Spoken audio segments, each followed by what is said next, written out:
Hey, what's up, everybody? Video 44 coming at you with another video. All right, so I picked up my rides. Now I'm headed back to the motel.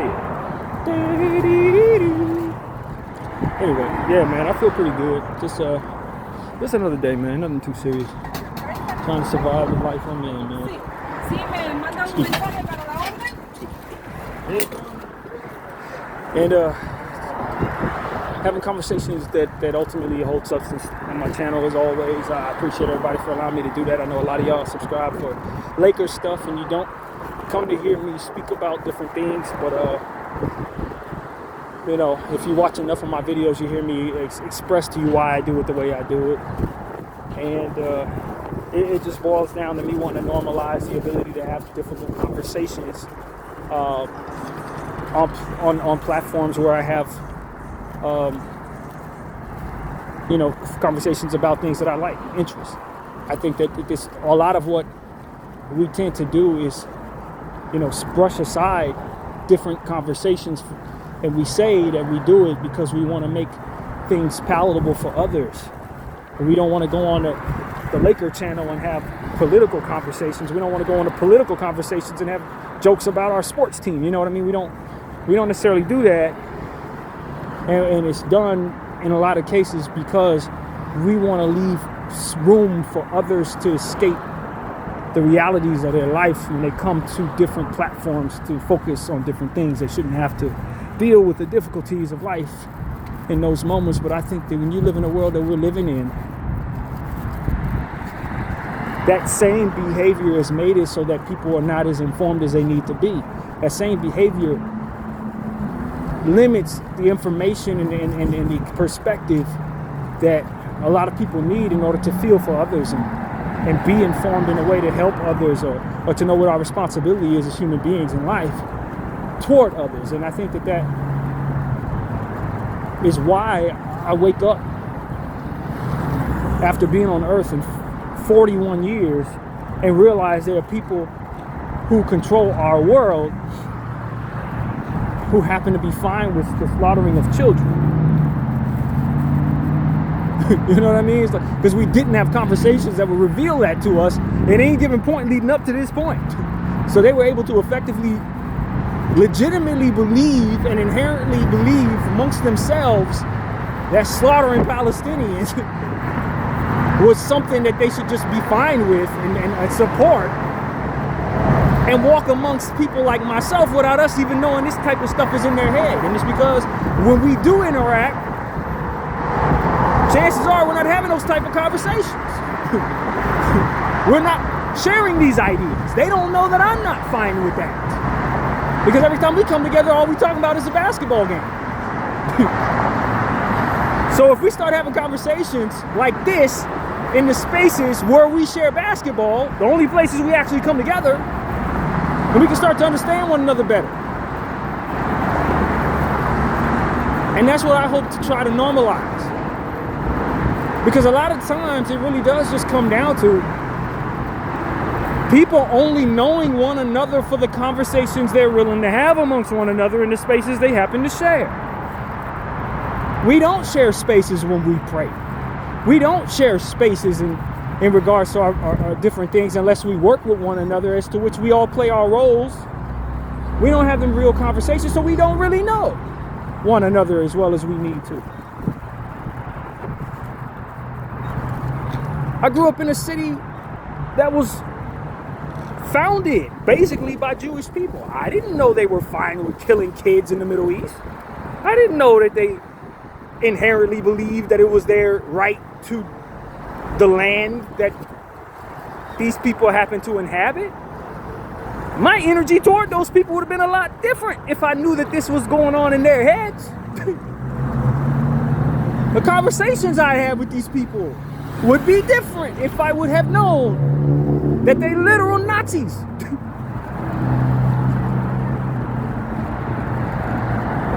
And they were able to effectively hide that by way of the behavior I just described. So we don't have these type of conversations in the areas that we share. When we're amongst these people, we don't ever talk about politics or religion or ethics or morals or any of that. So they were able to effectively be this way without me knowing it. And now I'm able to be this way without them knowing it. So when it's time for them to go forward what it is that they want to do in this genocide, we both awaken to the understanding that we don't agree with it. And neither side either understood that, or one side was hiding that from another, and it was by way of the behavior that's agreed upon and not have certain conversations amongst one another. I don't think that works anymore. I'm not allowing my opinion in that regard to hide at all. I am not fine with you hurting anybody, stealing anybody's land. You're not going to normalize it in my presence without resistance. And I'm not waiting for some type of political or financial leverage to voice that opinion. I'm not asking you. I'm not telling you that it's fine for you to do that because I haven't gained that leverage or even playing that game at all. I'm not. And that's the purpose of me having certain types of conversations on a platform like this, where I basically built it for my interests. One of my most important interests is bridging the gap between our pastimes and some of the most difficult conversations that I can think of. The gap between us having those conversations and not having those conversations for the sake of wanting to allow others who watch us the ability to escape the realities of their life. It's not the time for an American or a Western person to escape the reality of their life. It's not the time. It's time for you to get active. It's time for you to grow more understanding. It's time for you to state your position. And it's time for you to know your position. And you're not going to be able to form your opinion if you're not informed of what's going on.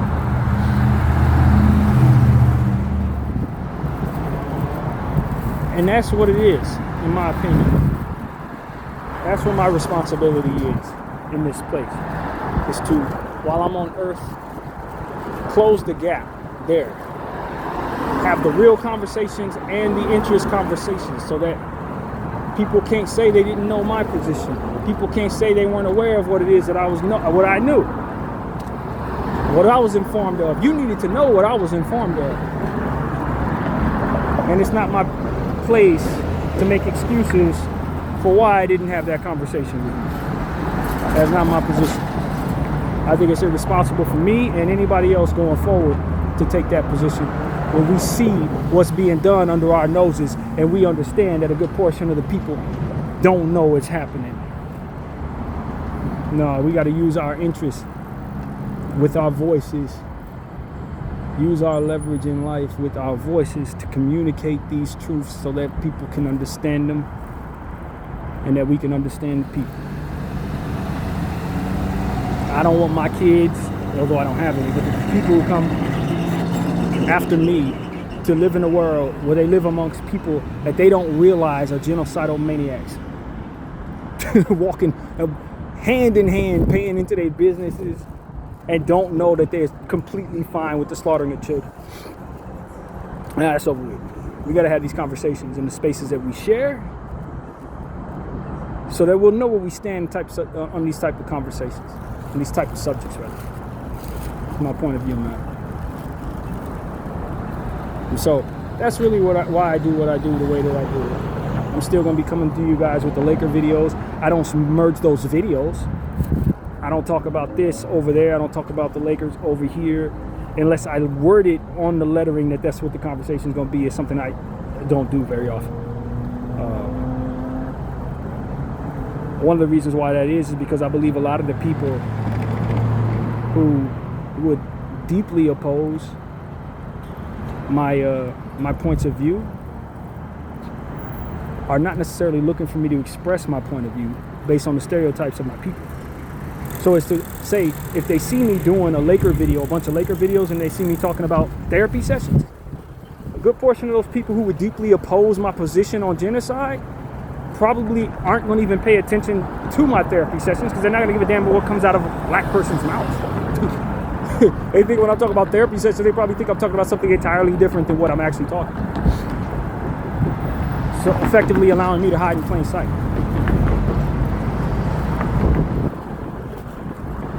Because we're in a world where people are trying to silence people from having these type of conversations. So I got to use that disadvantage, so to speak, as leverage. It's a disadvantage to say that people who look at me probably don't take me seriously unless they hear me speak enough to realize they should.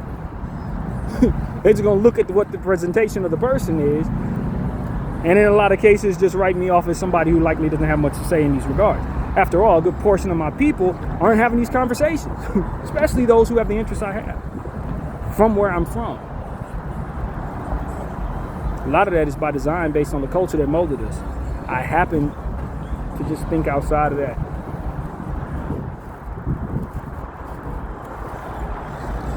I'm very much interested in saving lives in places I have nothing to do with. I'm very interested in holding people accountable for genocide. Very interested. I'm a black person. I come from people who were persecuted. I come from people who were brushed aside and genocided. I come from that Native American, African American heritage, and some Irish heritage, and nothing but persecuted people. That's all I am. I'm walking proof that you can survive that. I believe I am. Not that I've experienced myself, but your lineage can survive that. The Palestinian people's lineage should be able to survive that, but not without help. It's going to require people who do not necessarily relate to be passionate enough to express their disdain for the hatred pointed at them. And that is one of the many things that I hope to be able to accomplish in this life. I don't doubt that everything that I've learned should have been learned sooner. That there are people who've been standing up for Palestine and standing up against Zionist Judaism, or whatever that is, better worded to be, for longer than I've been aware of what's been going on there. All I can say is once I learned, I became passionate and I started using my voice, and I've been using it ever since. And I've witnessed enough within this genocide to have made me curious enough to learn the history of what's been going on there, and I'm aware that the genocide just began, but the torture of those people is something that's been going on for 70 plus years. And that it was never okay to do that, despite many people in power who call themselves educated, firmly believing that it should be done. Firmly believing that all of us are bankrupt for not allowing them to do it. I am not here to express anything less than frustration with that behavior and that ideology. It needs to most definitely come to an end. It must. The alignment of that is evil. It's wicked. I don't care who's aligning with it. I don't care how much good they've done in their lives, because I've seen a lot of people who I've known to have done good things in their lives align with Israel in regards to this genocide. You negate a lot of the good that you've done, a lot of the love that you've shown. You negate a lot of it by aligning with people who want to destroy innocent people and take their land from them because of something that's written in a spiritual book.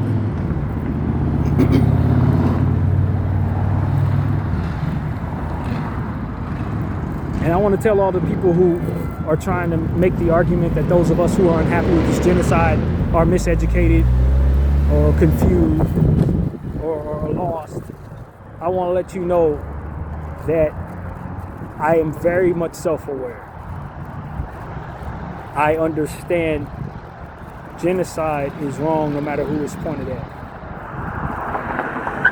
And because you've been engaging in this genocide without being held accountable, it's made me think about things that ultimately go underneath that same umbrella in my own life. Like destroying families of roaches in my household to keep my household clean. Something that I would never be held accountable for as wrongdoing, just like you're not being held accountable for doing the wrong that you're doing to the Palestinian people. It's your behavior in that regard that has made me look at what I do in this regard the same way and wonder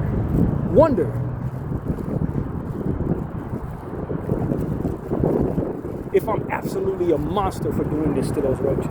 Just because I'm watching you fail to ask that question in regards to the Palestinian people. We've had that conversation more than once on this channel throughout the course of these last 2 years.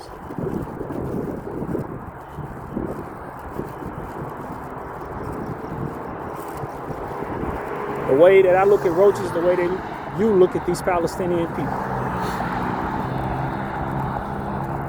But the difference is, I don't walk away from those roaches and then tell everybody that the roaches did something to me. I'm just trying to clean my house. I'm trying to clean where I stay. You know what I mean? I don't have to gaslight that for which I am doing this to. I don't have to slowly kill them by burning each and every one of them or nothing like that. You know, it's not, I'm not looking at you to inflict a significant amount of pain and torture and belittlement and instill fear in them like you try to do with these Palestinians. It ain't that deep.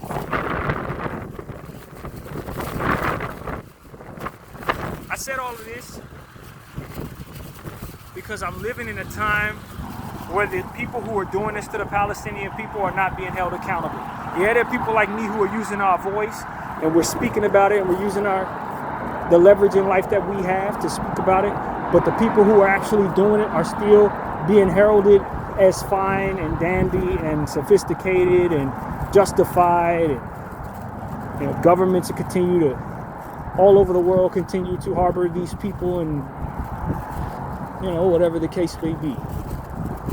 Media continues to paint the narrative that these people are fine and everything that's going on with them is justified, and the people who are unhappy with it are the terrorist supporters and all these different lies.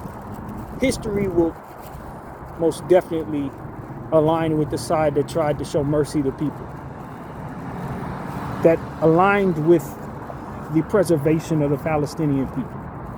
History will most definitely look back on all of these individuals who are trying to justify this genocide as the monstrous Nazi-like terrorists that they are.